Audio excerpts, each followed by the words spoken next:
This summer, members of the Green Party of England and Wales will be voting to elect a new deputy leader. There are 9 candidates in the running for the deputy leadership, and today I spoke to Thomas Dorr. I hope you enjoyed this interview. Before we get to it, please scroll down right now and hit subscribe. Thomas, how are you doing today? Yeah, really good. Yeah, thank you for having me.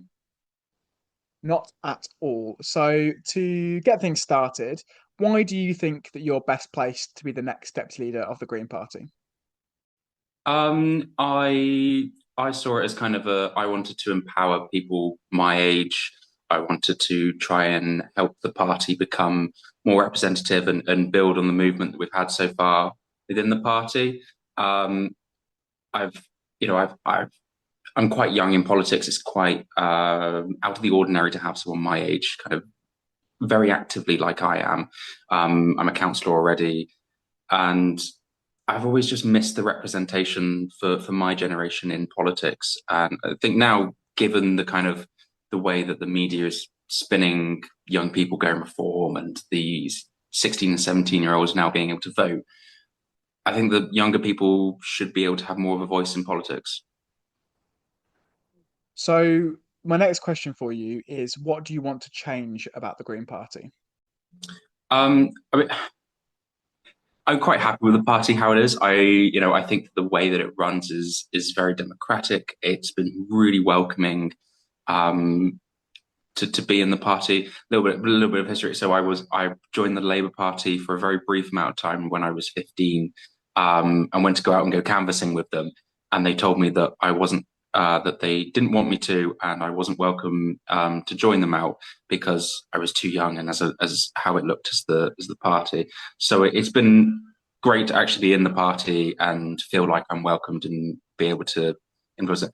But yeah, if I was to change one specific thing, it would be the way in which we do elections and how we fight those elections, or the energy, the amount of elections that we fight, I'd say.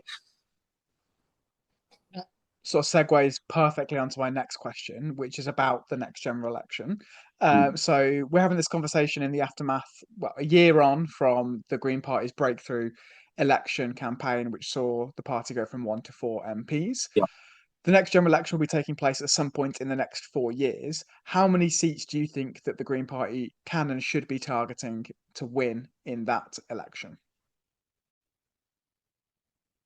I mean, just as we've seen for the last year, things can change really, really quickly. I wouldn't want to put an exact number on it, but I, I I'd say over 50. I think we should be extremely ambitious with this next campaign. I don't think we were ambitious enough in the last general election. I was there, I was on the ground helping Carla get elected in Bristol, as well as standing to be an MP myself. And yeah, I don't think we were ambitious enough. I really think we could have done more. And I think next time we need to do better. We need to fight more. But all of that comes from how do we build ourselves between now and that next general election. And so you talked there about wanting the party to be more ambitious and suggesting that it should have been more ambitious last time around. Part of the problem for that is that the Green Party's current strategy of putting the vast majority of its resources into a small number of seats and ensuring that it wins those Mhm. is very difficult to scale because you can do that in a city, you can do that in 3 or 4 council seats. In a general election, you can do it in 3 or 4 parliamentary seats. But when you're talking about potentially targeting 50 seats, your resources become spread much more thinly. You can't send every activist in the country, like what was done in the last general election, to a very, very small number of Yeah. seats in the same way. So, how do you think the party can scale up its electoral ambitions and deliver the kinds of general election results you're talking about? Um, yeah, I mean, I think the biggest thing is that we need to create a movement. I mean, we did extremely well for a number of years on this with the Environmental Party, and it's got us to this point. Same with Target to Win. It has got us to this point, and it has worked. But there's always room for improvements on everything we do because, like I said before, everything changes very, very quickly in politics at the moment. If it was me and I was running the next campaign for the next general election for the Greens, I guess if I was Chris Williams, I would be massively focusing my attention into our social media, into our like the generation of hype, basically, and this campaigning software that they're on about at the moment on getting things digital. That would be where my focus is because as we've seen with reform and a little bit with the Lib Dems actually as well, they're playing the media game and it's working in their favour. And I think the Greens need to do more of that. So I guess I guess the counter argument of that is that social media is all well and good. You're getting uh, the views of the party, its policies, its leadership, its activists onto people's social media feeds.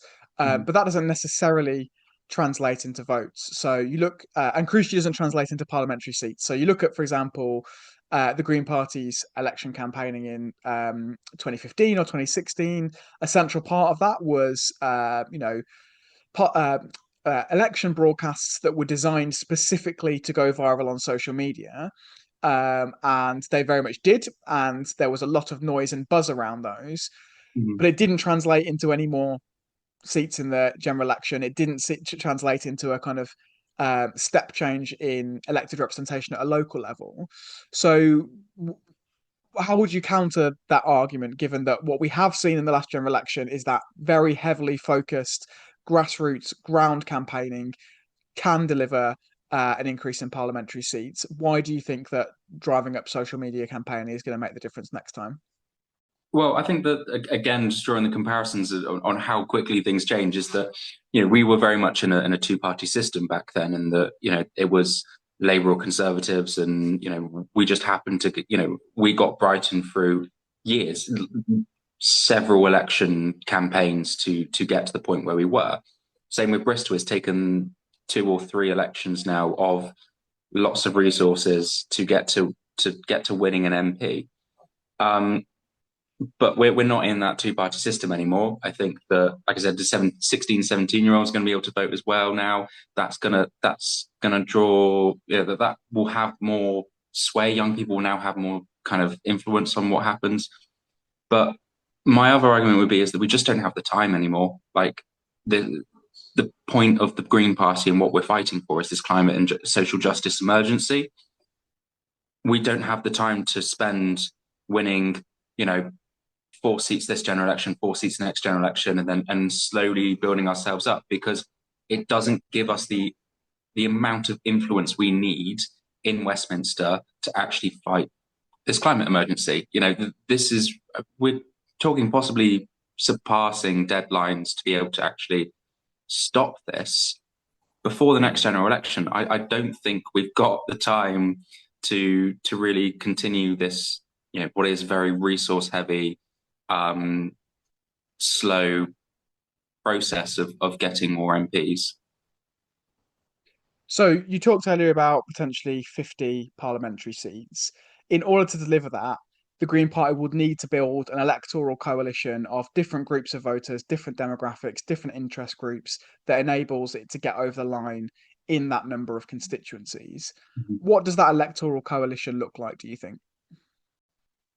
I think it can be anyone that shares our ideas. I presume we're alluding a little bit to this Jeremy Corbyn party as well. As this is one thing I've been A asked quite a question lot. for later down the line, Yeah. but initially, just Um, what do you think the coalition of voters should look like?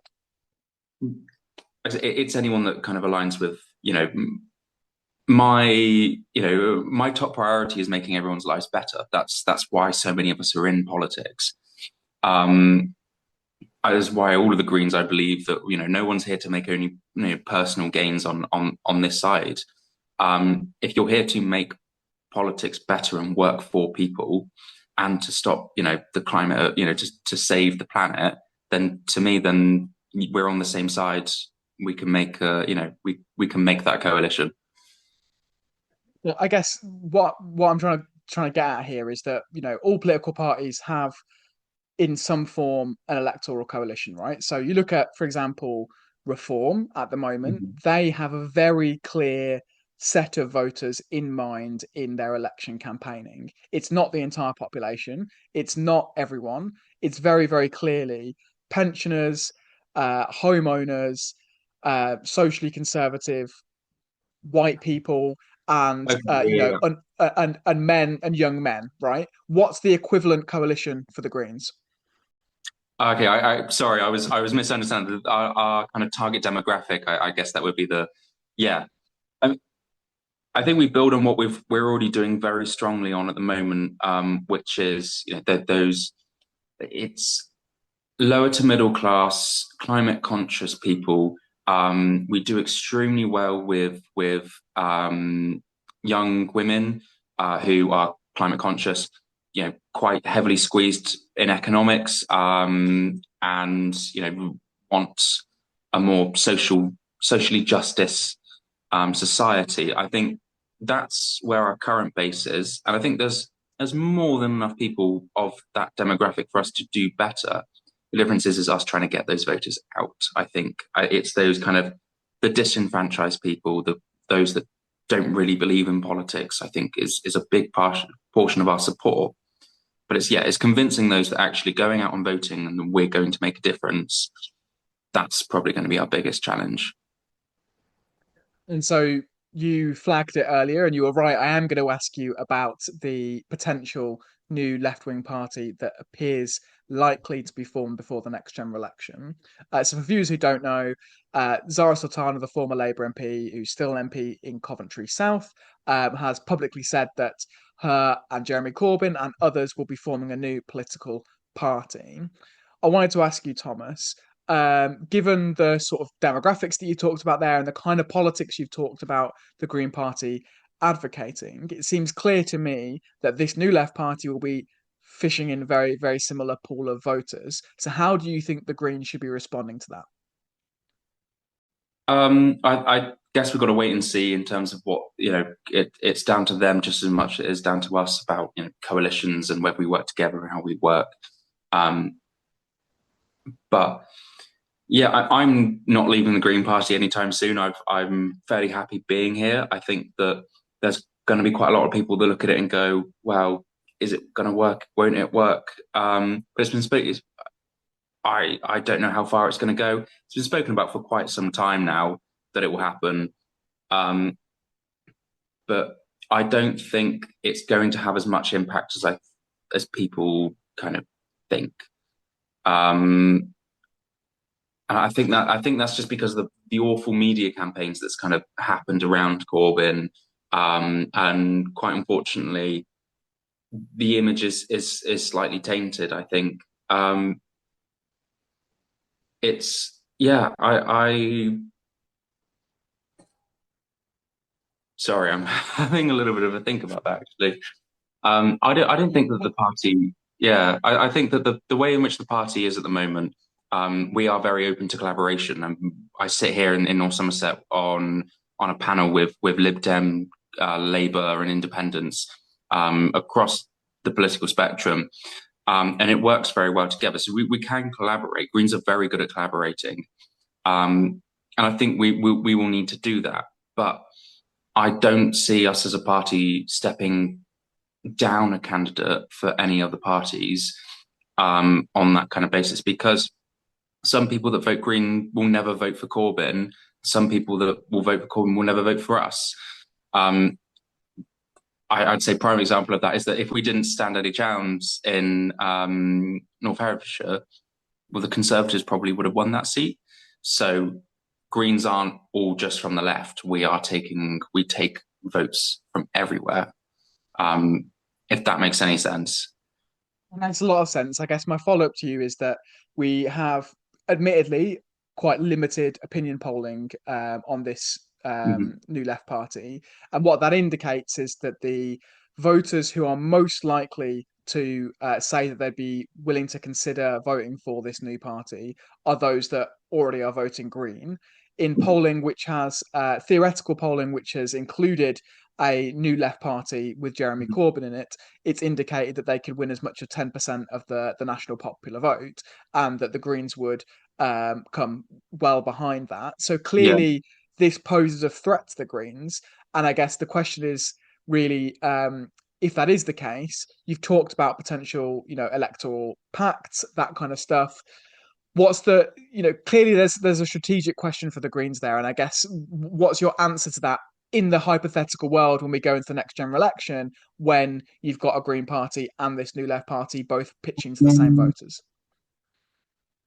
I'd argue the Green needs to bet on the social justice. That's why people are asking for this new party. This is why I believe that Zara and Corbyn are making this. Is that us as the Greens at the moment, we're not strong enough on those issues. We've had we've had a lead, one of our co-leaders who unfortunately hasn't been able to make the correct calls on some of those social justice issues as well. So I think that if I was someone that wasn't in the party and I my top concern was this growing inequality in the country, I don't know how much faith I would have in the Green Party given our track record currently. I think that would be that's our biggest downfall in if there was going to be another left wing party, is that we haven't done enough to fill the space to stop the call for one. I There are so many left wing parties now, and what this will do is continue to divide that vote. Because we do sit in a first past the post system, we need we need one left wing party basically to try and get it over the line. And this is going to continue to diminish the ability for the UK to be more progressive. We're going to continue getting parties like Reform able to win in general elections, possibly win the next general election. Um, some might argue that actually maybe this new party, is handing Reform the next general election win. So I think they need to. I think us as the Greens need to be really careful. I think that Corbyn and Soltara need to be really careful if they make this party. And before anything else happens, the Greens and them, I don't know who in the party, which parties, but someone needs to talk. Someone needs to sit down and actually have a chat about what this is going to do for the country and what are the positives, but also what are those negatives of it, because it could be very damaging. And so you talked there about you think the Greens need to be stronger on talking about and advocating for social justice. What does that look like in practice? What would you like to see the Green Party doing? And what would you do if you were deputy leader in that regard? I mean, I think that the way that Zach's been running his own social media recently, just for the last as long as I've known him as a deputy leader, that's what the party needs to be doing more of.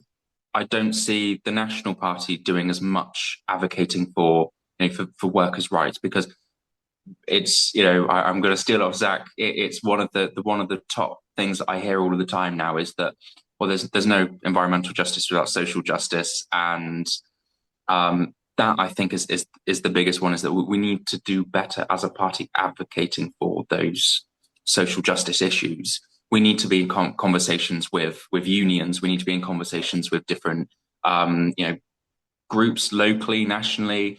Here in Western, when I was running for MP, I end up sitting down and having conversations with the local mosque about Labour's stance on Gaza and those kind of things. And we need to be doing more of those conversations to show people that actually there is an alternative to Labour. It can be us.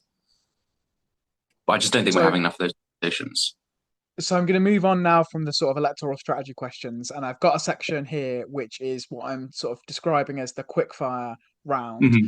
And I'm going to be asking you a series of questions, and what I'd like you to do is answer with one word and one word only, Yeah. preferably the word yes or the word no. At the end, I'll give you some chance to expand on any of them that you want to, but I am going to try and be quite disciplined with you. So my first question for you is, should the UK remain a member of NATO? Yes. Is overpopulation a significant issue that needs tackling when we address the climate emergency? No. Should HS2 be completed in full? Yeah. Does nuclear power have a role in a sustainable energy system? Possibly. That is one word. Well done. Should the UK rejoin the EU? Absolutely. Should people who publicly oppose the Green Party's position on trans rights be allowed to remain members of the party?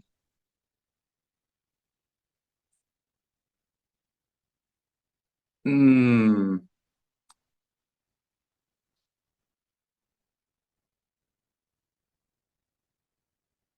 debatable, I think is the word I'm going to go for. That's fine, yeah. And finally, is ecological sustainability possible under capitalism? Probably not. No. So I said I'd give you a chance to expand on any of those. So this is your opportunity to do so. If there's anything you want to give more detail on, feel free to go ahead.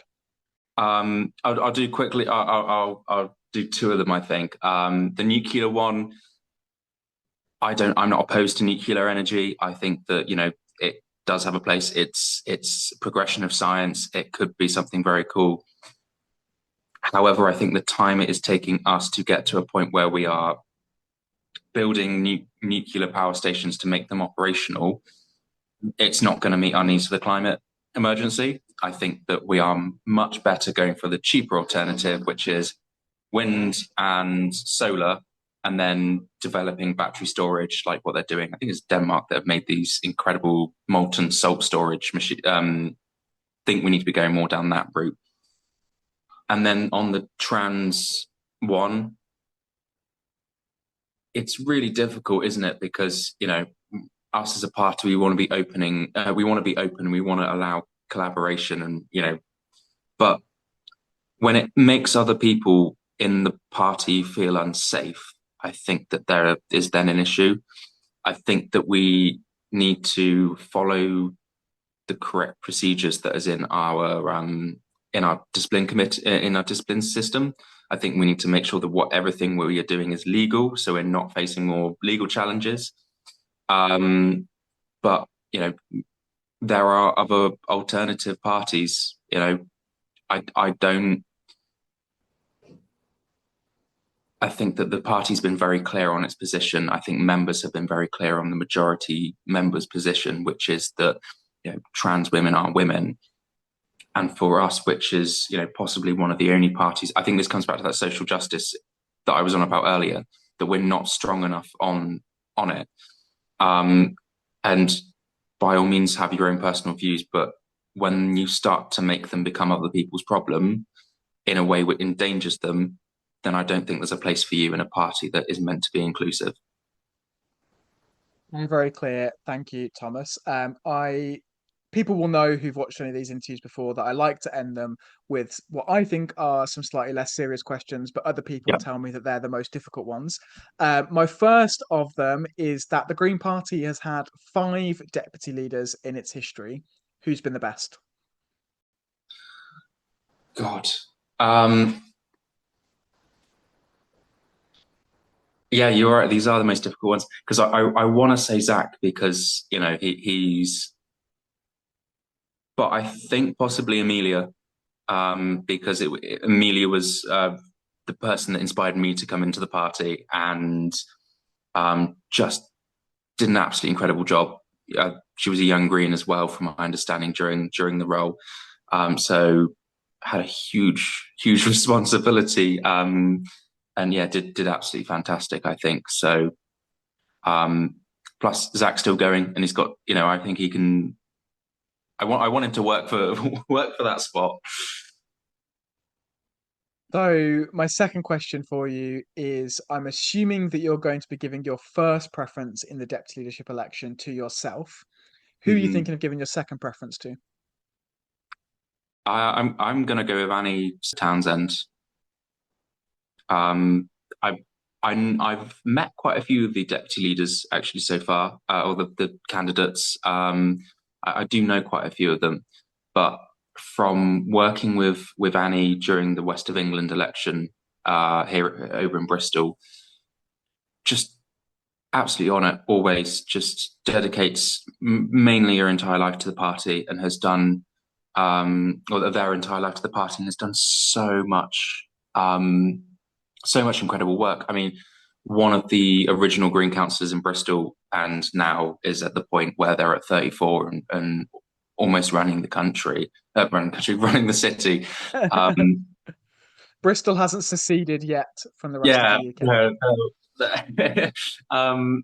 Yeah, no, they are by far probably, yeah. I'd, yeah, I'd be honoured to work with them if we end up having co-deputy leaders. So, alongside the deputy leadership election, there's obviously the slightly more high profile election between the two leadership candidates. Who Yeah, do you want to win that contest? Zach, 100%. I think he's got so much fire. He's got exactly what the party needs to excel us to a point beyond where we are. Um, and yeah, I think that if we had Zach and Ellie, we would continue as this business as usual, small gains continuing on slowly. But I think Zach's just going to bring this absolute fire to the party to really ramp us up and get us excited, engaged, new people excited, engaged, and make us a real threat to the other parties. What's your favourite Green Party policy?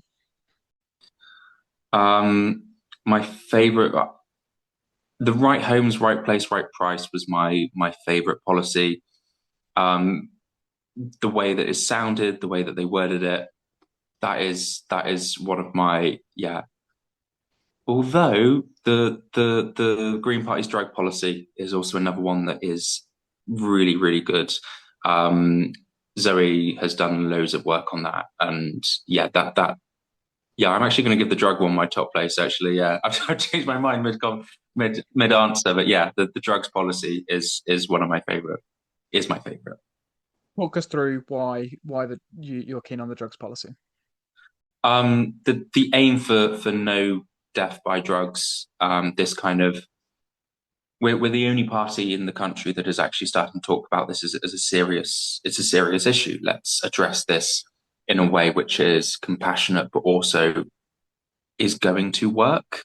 We've tried, other parties have tried so many things, and it's always just being brushed under the carpet. But you know, these are people's lives, and I think that it really kind of sets in stone the party's position on social justice issues. And it's sensible, but it's also it's quite ambitious, and I think it really embodies kind of it itself is a really good policy, but also its image is really, really good to the outside. You know, therefore, what my next question is, which is what is your least favourite Green Party policy? Um, I don't know because I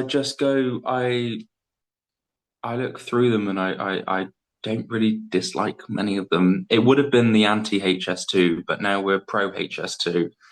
Um, I yeah, I don't really have a policy. I just there's probably someone's probably going to pull one out and go, "Have you seen this? You should disagree with this." And I go, "Oh yeah, that's actually really bad." Something from like the 90s. But um, yeah, the only one I think I'm not sure if it's a policy or not, but the way that we make policy and how slow and short amount of time we have to make it, that's probably the one that I'm. I don't know if that's even a policy, but That's absolutely fine. My final question for you is who in the Green Party inspires you the most? in the entire party, again another really good question because there are so many fantastic people. I'm going to go with my group leader that's here in North Somerset, Bridget Petty. Um, she yeah, again someone that just devotes her entire life to being just the party almost. Has done incredible things here in North Somerset and really inspirational and just how much fire she has to get on with what's going on. Um, and yeah, she inspired. She helped me when I was becoming a councillor and has helped me continuously when I am a councillor now. So yeah, I'd say that she is my inspiration in the party. Well, thank you so much for that answer, and thank you so much for your time today, Thomas. It's been an absolute pleasure. Thank you very much for having me. Thank you so much for watching that interview with Thomas Dorr. I hope you enjoyed it. If you enjoyed it, somebody else will too. So please make sure to share this video wherever you can. Let us know what you thought in the comments down below. Make sure you hit like and, of course, hit that subscribe button. I'll see you very, very soon.